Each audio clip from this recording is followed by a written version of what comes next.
Hello and नमस्कार मो channel को आपण मानक स्वागत। मुझे आज सेयार करी मोर फास्ट रेसिपी से माछ बेसर।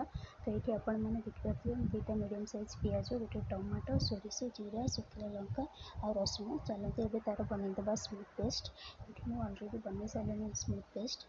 एवं ये मो माछ को धोईकी से लुण हलदी गोल रखी ये चलते बसैबा कड़े और माछ छाणी बाहर करवा। तो ये कड़े बसईदेली आते आड करवा तेल तेल मुझे अल्प नहीं कहीं मत से माछ छाणी से बड़का तेल प्रेसर बनइबार अच्छी। यदि आपण मानक जब अधिक तेल दरकार आपण मैंने अधिक तेल आड करेंगे। तो ये देखिए तेल अलरेडी गरम हो सारा। तो ये चलते से माछ पकईकी फ्राए करेंगे। तो माछ को अल्प अल्प पकईकी फ्राए करके काढ़े एका संगे पकड़े से नष्ट हो माछ साइज ये कम। तो माछ को जिते पकड़े ध्यान रखिए कि सांगे सांगे न उल्टेबे टिके समय से तले पट फ्राए होगापर उल्टेबे ना से भांगीज। तो से टिके रोस्ट होगापर ही माछ को उल्टेबे। तो ये देखिपे टिके समय कलर होगापर मो माछ को उल्टे।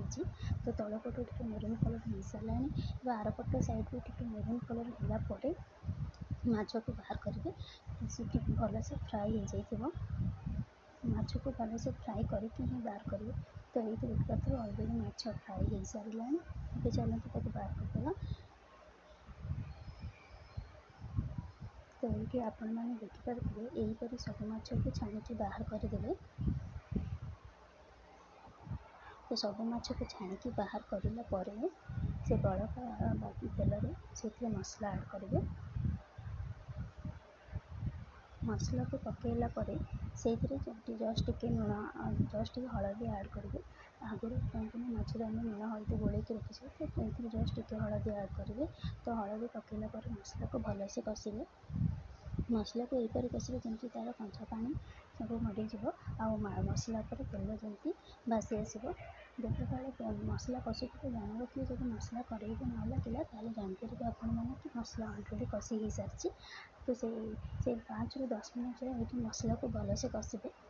भल से कषिला मसलार कंचा पानी मर मसला भी भल से फ्राए हो। जब कंचा स्मेल रही है माछ प्रेसर बहुत खराब लगे। तो देखिए 5 ରୁ 10 मिनट पर्यंत मुझे कषिला से अलरेडी तेल ऊपर को बाहरी आसला और कड़े भी जमा लगुनि। तो आपटा देखिपे ये चलते से आड करवा पानी।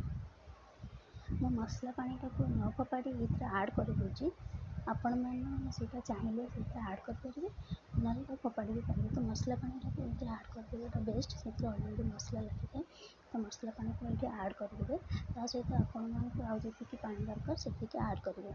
जदि आपन को अधिक पानी दरकार तो अधिक पानी आड करेंगे। जदि आपको सुखा दरकार तो आप कम पानी आड करेंगे। तो ये देखिए मुझे पानी आड करी। ये पानी आड कलापर ये लुण पकई मुझे बेसर पानी है बेले लुण आड करें अलरेडी मो माछ को लुण पकई सारी। तो माछ को देखिए लुण जमा पकड़ा बेसर पानी को देखिए लुण आड करेंगे। तो लुण आड करापर ये गोटे मो छोट आंबुल आड करी। जदि आपण अधिक खट्टा दरकार थी तो आंबुल आड करेंगे। जदि आपको खट्टा दरकार नहीं तो आवेड भी करेंगे कहीं अलरेडी से टमाटो बटा है मसलार। जदि आपको बेसी खट्टा पसंद थी तो आड करेंगे नचेत आपण इच्छा ताको आवेड भी करेंगे। तो ये देखिए ये मसला पानी अलरेडी फुटी आसला। तो चलते ये माछ तक आड करदे। ये धीरे धीरे कर सब माछ को मुझे आड करदेली।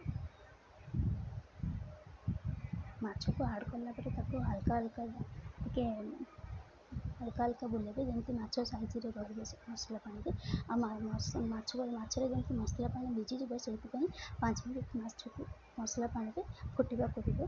5 मिनट भले कि फुटिला ही गैस बंद करेंगे। तो ये आपण मैंने देखिपे 5 मिनट अलरेडी हो सारा आछर तेल भी बाहरी आसला। तो अलरेडी मसला ये रेडी हो सारा। जदि आपण मानक मोर ये रेसिपी भल लगी तो मत कमेंट करके निश्चय